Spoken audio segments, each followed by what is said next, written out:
Now, let's bring you some developing news coming to us here. Israeli forces have killed a Palestinian man after he opened fire at an illegal settlement in the occupied West Bank. 6 Israelis were injured in the shooting. Hamas says the attack was in response to settler incursions at the Al-Aqsa Mosque on Thursday, led by Israel's ultra-nationalist security minister Itamar Ben-Gvir. Laura Khan joins us now on the line from occupied East Jerusalem. What can you tell us, Laura?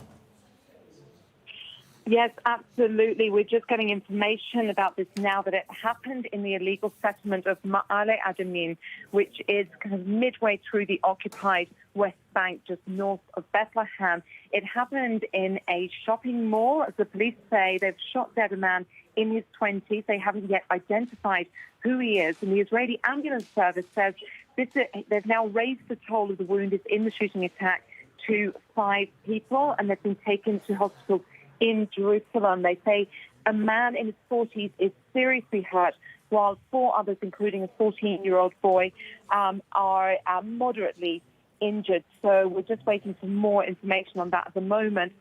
They did say that the Israeli police chief and the far-right National Security Minister, Itamar Ben-Gvir, are now headed to the settlement. And just to say today, we've actually been driving through the occupied West Bank from an area which is considered Area C under full Israeli military and administrative control. And we saw a number of settlers moving into an archaeology park in Sebastian. On our way back, we were stopped at numerous checkpoints and made to wait for well over an hour. So it seems as though there has been a fair amount of tension, particularly today in the West Bank. Many people were stuck in traffic jams at checkpoints with soldiers, and apparently there were a fair few settler incursions, illegal incursions into the occupied West Bank. So we will keep an eye on this situation for you. And Laura, just give us a little bit of context about where these settlements sit vis-a-vis international law.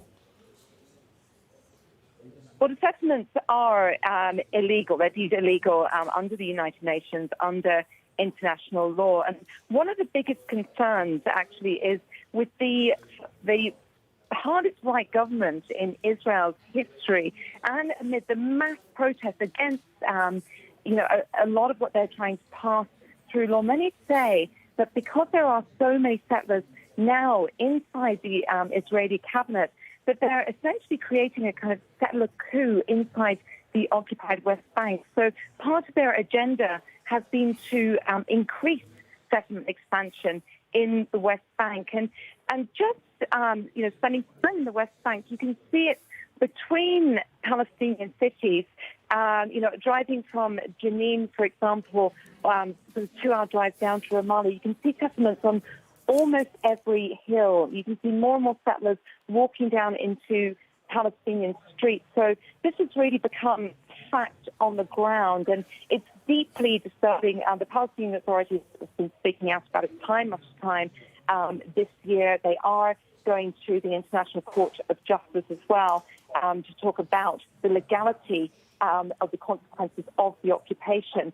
But of course, there are more than 700,000 settlers living in the occupied West Bank. So it's just become a fact on the ground for the Palestinians living there. All right, thanks so much, Laura Khan there.